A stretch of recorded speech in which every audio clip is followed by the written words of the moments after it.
ये जो फैसला लिया गया है, ये फैसला एफडीआई लाने के लिहाज से कितना अहम कहा जाए इसको? मेरे विचार से बहुत ही पाथ ब्रेकिंग है, बहुत ही रेडिकल है। और मेरे विचार से भारत में कभी ऐसा नहीं हुआ कि 15 सेक्टर्स को और 32 डिसीजंस को एक साथ मिलाकर ये डिसीजन लिया जाए।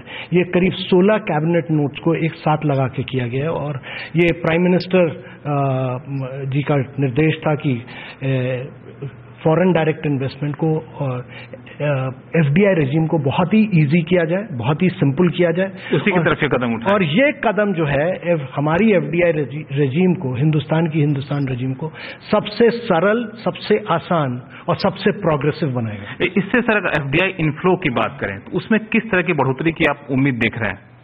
इसी एफडीआई की क्वांटिफिकेशन फिलहाल कहना ठीक नहीं रहेगा, लेकिन ये जो डिसीजंस है दीज आर गेम चेंजर्स। ये बहुत गेम चेंजिंग डिसीजन है।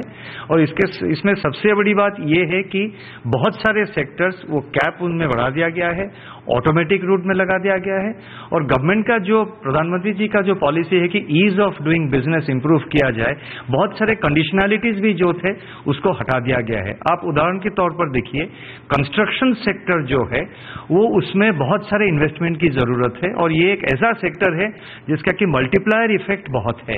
तो कंस्ट्रक्शन सेक्टर में आज जितना लिबरलाइजेशन हुआ है, इस सेक्टर में एटलीस्ट मैं कॉन्फिडेंटली कह सकता हूं कि बहुत एफडीआई आने का उम्मीद है। एक दूसरा सेक्टर जो लिबरलाइज किया गया वो है डिफेंस सेक्टर। वहां पे 49% तक ऑटोमेटिक रूट, उससे ज्यादा करते हैं तो आपको एफआईपीवी में जाना होगा, सीसीएस में नहीं जाना होगा। ये कितना बड़ा कदम देख सकते हैं डिफेंस सेक्टर के लिए? जी, ये बहुत बड़ा एक कदम है।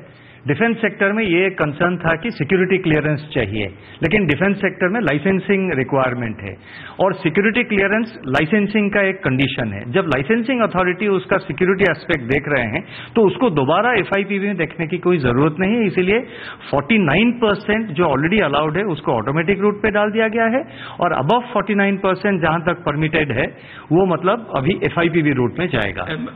ब्रॉडकास्टिंग में आपने एक बड़ा फैसला लिया है, काफी लंबे समय से डिमांड थी, काफी विवादास्पद था, लोग विरोध कर रहे थे, कोई सपोर्ट कर रहा था, लेकिन ऐसे वक्त में जो फैसला लिया गया, क्या सोचा आपने, क्या आप समझते हैं? नहीं, देखिए, ब्रॉडकास्टिंग में ट्राई के पहले रिकमेंडेशंस थे, कई साल से थे, और इसलिए हमने सारे सेक्टर्स को लिबरलाइज किया है। कईयों को ऑटोमेटिक रूट किया, कईयों को हमने सेक्टोरल कैप बढ़ाई है।